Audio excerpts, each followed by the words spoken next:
Karen grabbed my daughter's wheelchair and pulled hard. Emma crashed down, her spine snapping on impact.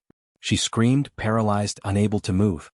Karen just walked away thinking we were nobody she needed to fear. But she didn't know I'm the assistant commissioner of police. Her biggest mistake was touching my child. Before watching full story, comment below from where you watching. Also like and subscribe for more stories. The autumn sun cast long shadows across Meadowbrook Gardens, our gated community where perfectly manicured lawns spoke of privilege and peace. But peace was about to shatter like glass beneath a hammer. I pulled into our driveway at 3:47 p.m., earlier than usual. My phone had been buzzing with frantic messages from my wife, Sarah. My hands trembled as I read the last one. Emma. Ambulance. Karen. Hurry. Emma. My 12-year-old daughter. My beautiful girl who had already fought so many battles in her short life. 3 years ago, a drunk driver had stolen Emma's ability to walk. The accident left her spine damaged, her legs useless. But it never touched her spirit. Emma learned to navigate the world from her wheelchair with more grace than most people manage on 2 feet. She painted, she laughed, she dreamed of becoming an architect who would design buildings accessible to everyone. I ran into the house. It was empty. My heart pounded against my ribs like a prisoner desperate to escape. Then I heard it, sirens growing louder. I sprinted outside and saw the ambulance 3 houses down, lights flashing red and blue against the peaceful suburban backdrop. Neighbors gathered in clusters, whispering, pointing. I pushed through the crowd. Sarah stood near the ambulance, her face pale as death, tears streaming down her cheeks. She saw me and collapsed into my arms. What happened? My voice cracked. Karen, she whispered. Karen did this. Karen Mitchell, HOA president. The woman who measured grass height with a ruler and issued violations for Christmas lights left up past January 2nd. The woman who had made our lives miserable for 2 years, ever since we installed a wheelchair ramp at our front entrance. Where's Emma? Sarah pointed to the ambulance. I ran. A paramedic tried to stop me but I pushed past. There, on the stretcher, lay my daughter. Her face twisted in agony, tears cutting rivers through her pale cheeks. An oxygen mask covered her nose and mouth. Emma. Baby, I'm here. I grabbed her small hand. Her eyes found mine, filled with pain and fear I'd never seen before. She tried to speak, but only a small whimper escaped. Sir, please step back, a paramedic said firmly. We need to transport her now. Possible spinal injury. She can't move her upper body. The world tilted. Spinal injury. Emma's spine had already been broken once. The doctors had said another serious injury could mean total paralysis. Neck down. Forever. I'm coming with her, I said. It wasn't a request. Sarah rode with me in the ambulance. Between sobs, she told me what happened. Emma had been outside, painting on her portable easel in front of our house. She loved painting the neighborhood in autumn, the golden leaves, the orange pumpkins on porches, the way sunlight filtered through the trees. Karen had approached her, angry about the easel being on common property, the 3 feet of grass between our driveway and the sidewalk. The same spot where Emma always painted. The same spot where neighbors often stopped to admire her work and chat. She told Emma to move immediately, Sarah said, her voice shaking with rage and grief. Emma explained that she was almost finished, just 10 more minutes. But Karen wouldn't listen. She started screaming about rules and property lines and disrespect. I felt my blood pressure rising, my vision narrowing. Then Karen grabbed the wheelchair. She tried to push Emma away but Emma held onto her easel. Karen pulled harder. The wheelchair tipped backward. Sarah couldn't continue. She buried her face in her hands, her body shaking with sobs. I closed my eyes, imagining my daughter falling, her fragile spine taking the impact. Emma who had already suffered so much. Emma who asked for so little. Emma who only wanted to paint in the sunshine. Karen left, Sarah finally continued. She walked away while Emma lay there, crying in pain. Mrs. Chin from next door called 911 and called me. Karen just went back to her house. Something cold settled in my chest. Not just anger, though fury burned through my veins like acid. Something else. Determination. A promise. Karen Mitchell had broken my daughter. Now I would break her world. Hours passed like years. Emma was in surgery. The doctors were trying to stabilize her spine to assess the damage. They spoke in careful, measured tones that terrified me more than shouting would have. The next 24 hours are critical, the surgeon said.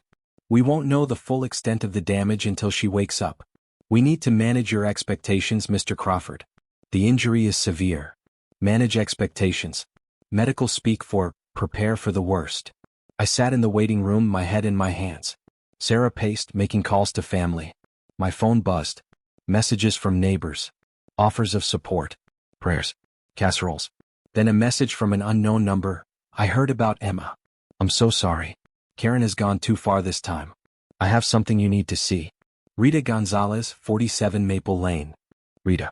She'd lived in Meadowbrook for 15 years. Quiet woman. Kept to herself. I'd spoken to her maybe twice. I called her. Mr. Crawford, she answered immediately. I have security footage. My camera faces the street. It caught everything. Send it to me. There's more, Rita said softly. I've kept quiet for too long. Karen has hurt people before. Different ways, but she's destroyed lives in this neighborhood. I have documentation. Meeting minutes she's buried. Complaints she's ignored. Rules she's broken herself. I couldn't stay silent anymore. Not after what she did to your little girl. Why now? I asked. Because I'm a coward, Rita said, her voice breaking. Karen ruined my son's college prospects 3 years ago. He wanted to start a lawn care business to save for school. Karen had it shut down, said it violated HOA rules. But really, she just didn't like that he was Mexican. My son gave up on college. He works at a warehouse now. I was afraid to fight her. But watching Emma on that stretcher, I can't be afraid anymore. Send me everything, I said. I watched the security footage on my phone. The video quality was clear, the audio crisp. There was Emma painting peacefully, her face serene in concentration. Her canvas showed the neighborhood in beautiful autumn colors. Then Karen approached, her face already twisted with anger. I turned up the volume. Told you before about blocking common areas. Karen's voice was sharp, loud. I'm not blocking anything, Mrs. Mitchell, Emma said politely. I'm just painting. I'll be done soon. You'll move now. I am the HOA president, and you will respect my authority. Please, Mrs. Mitchell. Just 10 more minutes. Your parents think their crippled child deserves special treatment. Well, she doesn't. Rules are rules. I watched my daughter's face crumble at the word crippled. Watched her try to hold back tears. I'm sorry if I upset you, Emma said, her voice small. I just wanted to paint. Get this property. Now. Then Karen grabbed the wheelchair handles. Emma gripped her easel, trying to save her painting. Karen pulled harder, yanking the wheelchair backward. The front wheels lifted. Emma's face showed panic. Please stop. Emma cried. Karen pulled one more time viciously. The wheelchair tipped. Emma fell backward, the easel crashing on top of her. Her head hit the ground. Then her back at an angle that made my stomach turn. Emma's scream pierced through the phone speaker. A sound of pure agony. Karen stood there for 3 seconds. Just standing, looking down at my broken daughter. Then she turned and walked away. Didn't check if Emma was breathing. Didn't call for help. Just walked away. I watched Mrs. Chin run over, watched her kneel beside Emma, watched her pull out her phone with shaking hands. Tears poured down my face. Not sad tears. Burning, hateful tears. Sarah looked at me. What is that? Evidence, I said. Rita Gonzalez sent it. Security footage. Sarah watched it. Halfway through she had to look away. Oh God. Oh Emma. She called our baby crippled. She just left her there. I made a call. David? It's Michael. I need you to do something for me. David Park. My attorney. One of the best in the state. Anything, David said. I heard about Emma. How is she? In surgery. David, I'm sending you a video. I need you to file charges. Assault. Negligence. Everything you can think of. I want Karen Mitchell buried. Consider it done. Michael. I'm so sorry. Don't be sorry. Just help me make this right. Emma came out of surgery at 11:43 p.m. The surgeon approached us, his expression guarded. She's stable, he said. But the injury is significant. She has regained some sensation in her arms, which is positive. But her hands? The nerve damage is extensive. We won't know for several weeks if she'll regain fine motor control. I felt Sarah grip my arm so hard it hurt. What does that mean? I asked. It means Emma may never be able to use her hands properly again. No writing, no drawing, no painting. We're hopeful but realistic. No painting. Emma's entire world. Her escape. Her joy. Her future. I felt something break inside me. Not break, crystallize. Harden into diamond-sharp clarity. Can we see her? Emma was awake when we entered. Tubes and wires connected her to machines. A neck brace immobilized her. But her eyes were open, aware. Mom? Dad? Her voice was weak, frightened. We're here, baby. Sarah kissed her forehead gently. I can't feel my fingers, Emma whispered. Dad, I can't feel my fingers. How will I paint? I took her hand carefully, feeling the warmth of it but seeing no movement in response to my touch. We'll figure it out, I promised. Whatever it takes, we'll figure it out. My painting, Emma said, tears rolling toward her ears. My autumn painting. Did it survive? Sarah and I exchanged glances. We'll get you new paints, new canvas? No, Emma interrupted. That painting was special. I was painting it for Mrs. Chen. It's her last autumn in the neighborhood before she moves to be with her daughter. I wanted to give her something to remember. Did it survive? My heart shattered completely. Even in her own pain, Emma thought of others. While Karen Mitchell showed no humanity at all, my 12-year-old daughter embodied everything good in this world. I'll find out, I promised. I stepped into the hallway and called Rita again. The painting Emma was working on. Do you know what happened to it? Mrs. Chen has it, Rita said. It's damaged, torn in one corner. But she saved it. Thank you. I texted David Park. Make the charges formal. File first thing tomorrow morning. I want this public. His response came immediately, already drafted. We file at 9 a.m. I've also contacted the local news. They want to interview you. Set it up. I had spent 20 years working in law enforcement, 15 years as a detective, 3 years as assistant commissioner of police for the entire county. I had power, connections, resources. I had stayed silent about my position in our neighborhood. I never wore my badge at home, never threw my weight around. I believed in being a good neighbor, not a powerful one. That changed the moment Karen Mitchell broke my daughter's spine. The next morning the news broke. Not quietly, David had made sure of that. HOA president charged with assault after disabled child injured, the headlines read. My phone rang constantly. News outlets, fellow officers, city officials. By noon the story had gone viral. The security footage, with Emma's face blurred for privacy, played on every local channel. People were outraged. The comment sections overflowed with fury. Donations poured into a fund David had set up for Emma's medical expenses, over $50,000 in the first 6 hours. I drove home briefly to shower and change. News vans lined our street. Reporters called my name. I ignored them all. Mrs. Chin stood on her porch. I walked over. Mr. Crawford, she said, her eyes red from crying.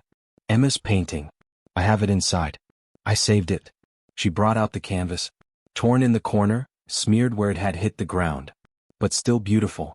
Emma had captured the golden light perfectly, the peaceful feeling of autumn in our neighborhood. She was painting this for you, I said.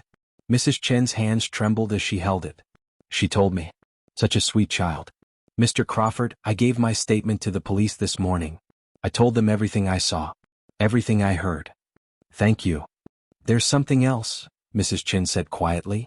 Karen came to my house last night. Late. She wanted me to say I didn't see anything. She threatened to have my property cited for violations. To make my last months here miserable. Mrs. Chen straightened her shoulders. I told her no. I told her what she did was evil. She laughed. She said no one would believe a disabled child over an HOA president. My jaw clenched. She said that. Her exact words, that crippled brat and her family have been a problem since they moved here. This will teach them their place. I pulled out my phone. Would you be willing to say that on record? I already did. I called the detective this morning. Officer Santos. I told her everything. Detective Maria Santos. One of my best investigators. She must have moved fast. My phone rang. Detective Santos. Commissioner, she said. We have a situation. Karen Mitchell just tried to flee. Airline tickets to Canada. We've detained her at the airport. Charge her with attempted flight. Already done. Sir, there's more. We searched her home with a warrant. Financial documents. She's been embezzling from the HOA for years. Nearly $200,000. I smiled for the first time in 24 hours. How long has the district attorney known? I'm on the phone with her office now. They're talking felony assault, embezzlement, fraud, witness intimidation. Karen Mitchell is looking at serious prison time. Good. Keep me updated. I hung up and looked at Mrs. Chen. Thank you for standing up. For Emma. That child has more goodness in one finger than Karen has in her whole body, Mrs. Chin said fiercely. I only wish I'd stood up sooner. By evening something unexpected happened. The neighborhood rose up. Someone had created a Facebook group, Justice for Emma Crawford. It had 3,000 members in the first day. People shared their own stories of Karen's cruelty. The Martinez family, Karen had their dog taken away, claiming it was aggressive.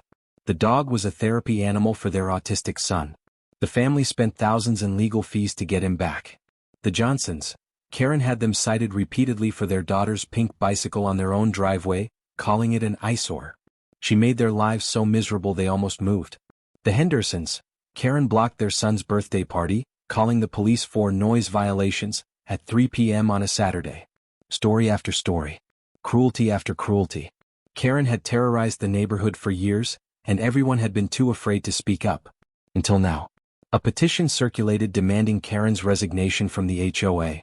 147 signatures in 2 hours. Nearly every household. An emergency HOA meeting was called. I attended, sitting in the back.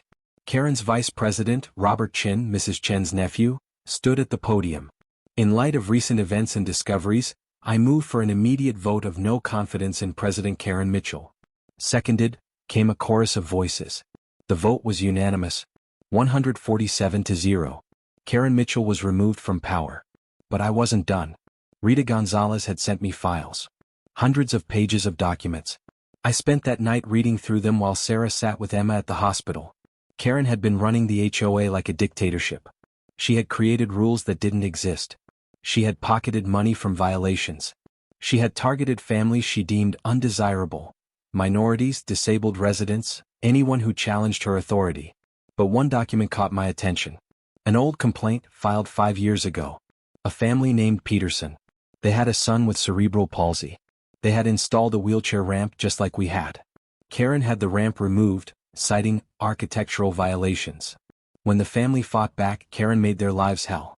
Violations every week. Fines that mounted. The stress became too much. They sold their house at a loss and moved. I found the Peterson family through social media. Called them. Mr. Crawford, James Peterson said. I saw the news. I'm so sorry about your daughter. Thank you. Mr. Peterson, I found records of what Karen did to your family. Would you be willing to testify if this goes to trial? Silence. Then, you're going after her? Yes. Then count us in. What she did to our family. My son never recovered. He became depressed, stopped going to therapy. He's 16 now and still asks why people hated him for being disabled. We should have fought harder. We'll help you now. I found 4 other families. All targeted by Karen. All willing to testify. David Park smiled when I gave him the names. This just became a pattern of discrimination. Federal charges. Civil rights violations.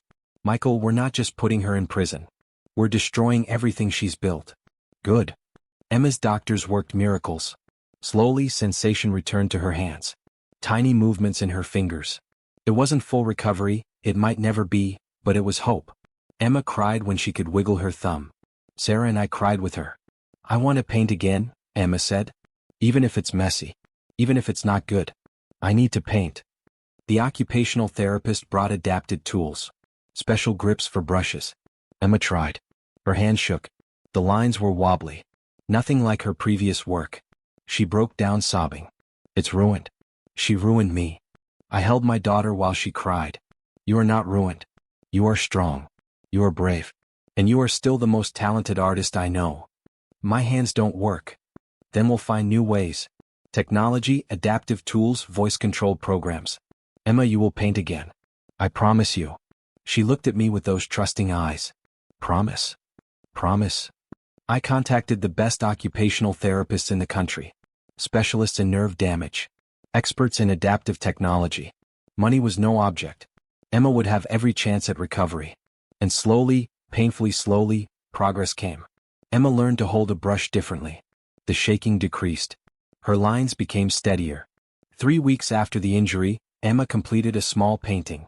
A simple flower, the lines not quite straight, the colors a bit off. But she had done it herself. She cried tears of joy. We all did. Karen Mitchell's trial became a media sensation. The evidence was overwhelming. The security footage played in court. The jury watched Karen call my daughter crippled, and yank her wheelchair backward. Several jurors wiped their eyes. Mrs. Chin testified. Her voice shook but stayed strong. She laughed. She laughed about hurting a child and said it would teach them their place. The Peterson family testified. James Peterson's voice broke as he described his son's depression, the therapy, the damage done. 4 other families told their stories. A pattern of cruelty emerged. Karen's defense attorney had no answers. Then came the embezzlement evidence. Bank records. Forged signatures. Fake invoices. $187,000 stolen from the HOA fund. Karen's face remained cold throughout. No remorse. No tears. Just anger that she'd been caught. When it was my turn to testify, I looked directly at Karen. My daughter Emma is 12 years old. She dreams of being an architect. She wants to design buildings that help people like her, people in wheelchairs, people with disabilities. She is kind, talented, and brave. My voice stayed steady. You called her a cripple. You assaulted her. You damaged her spine and her hands. You tried to destroy her future because you couldn't stand that she existed in your perfect neighborhood. Karen's lawyer objected. The judge allowed it. But you failed, I continued. Emma is stronger than you. She's painting again. Her hands are healing. She will achieve her dreams. And you? You'll have nothing but a prison cell and the knowledge that you destroyed yourself. The jury deliberated for 90 minutes. Guilty on all counts. Assault causing bodily harm.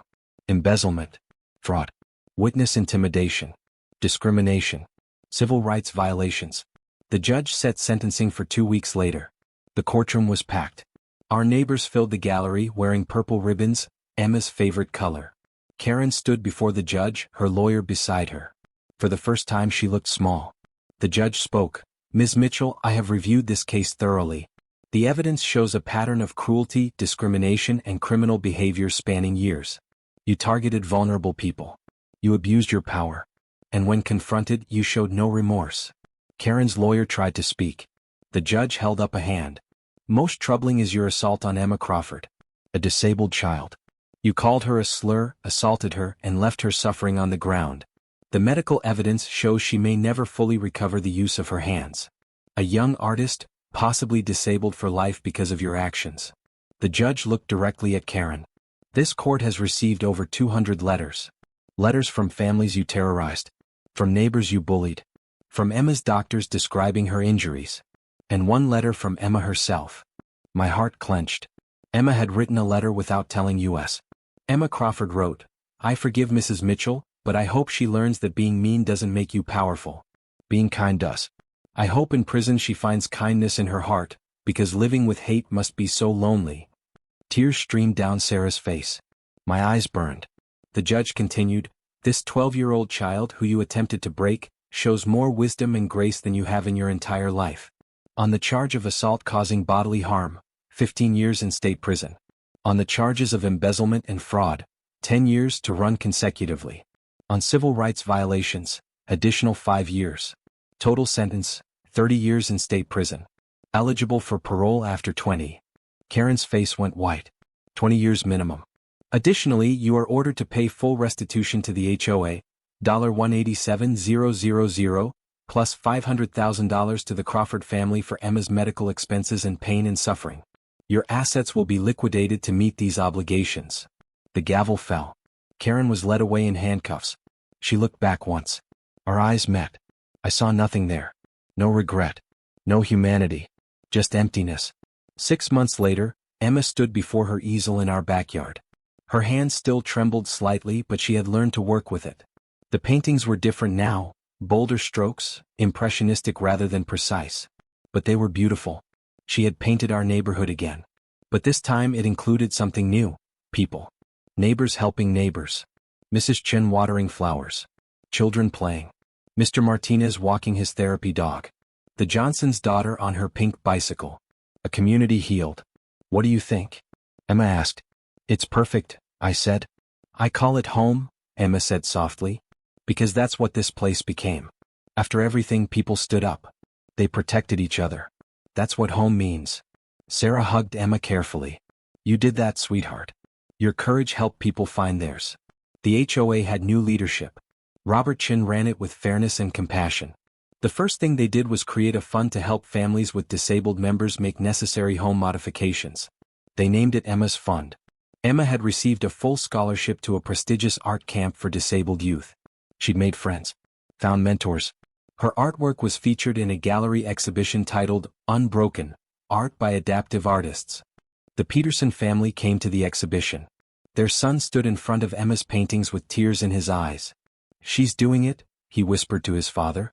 "She's not letting them win." James Peterson looked at me. "Thank you. For fighting. For showing us we should have fought too." "It's never too late," I said. Young Peterson approached Emma. "Your paintings are amazing." Emma smiled. "Thank you. Do you paint?" "I used to. Before. Before people were mean?" He nodded. Emma offered him a brush. "Paint with me. We can be wobbly together." I watched them paint side by side, two kids who had every reason to give up but chose creation instead. Emma is 15 now. Her hands have healed remarkably well, though she still has limitations. She's adapted. Thrived even. She's starting high school next month. Top of her class. Already taking college-level architecture courses. Her bedroom walls are covered with building designs, all featuring universal accessibility. Karen Mitchell is in year 3 of her 30-year sentence. I don't think about her often anymore. She became irrelevant the moment she left Emma broken on that ground. Our energy went to healing, not hating. The neighborhood is different now. Softer. Kinder. People look out for each other. The rules matter less than the people. Mrs. Chen's daughter moved back to the area. Mrs. Chen now lives with her just 2 streets over. She visits Emma every week. They paint together. Emma's autumn painting, damaged but repaired, hangs in Mrs. Chen's living room. A reminder that beautiful things can survive breaking. I'm still assistant commissioner. But I'm home more now. Priorities changed. Emma taught me that power means nothing if you don't use it to protect the vulnerable. Tonight, Emma is in her room painting. I hear her humming. She always hums when she creates. Sarah and I stand in the doorway watching our daughter work. "She's going to change the world," Sarah whispers. "She already has," I reply. Emma turns, catching us watching. "What?" "Nothing, sweetheart. We just love you." She grins. "I love you too. Want to see what I'm working on?" We walk in. Her canvas shows a building, tall, modern, beautiful. But at its base, a wide ramp curves gracefully upward. Windows at wheelchair height. Buttons everyone can reach. "It's my dream," Emma says. "The first building I'll design. I'm calling it the house of everyone. Because everyone deserves a home they can enter." I hug my daughter, this warrior in a wheelchair, this artist with trembling hands, this girl with an unbreakable spirit. Karen Mitchell tried to break her. Instead, Emma broke every limitation people tried to place on her. And that, I realize, is the greatest revenge of all. Not destroying your enemy, but refusing to be destroyed. Living fully, loving fiercely, creating beauty from pain. Emma is painting her future, one wobbly brushstroke at a time. And it is magnificent.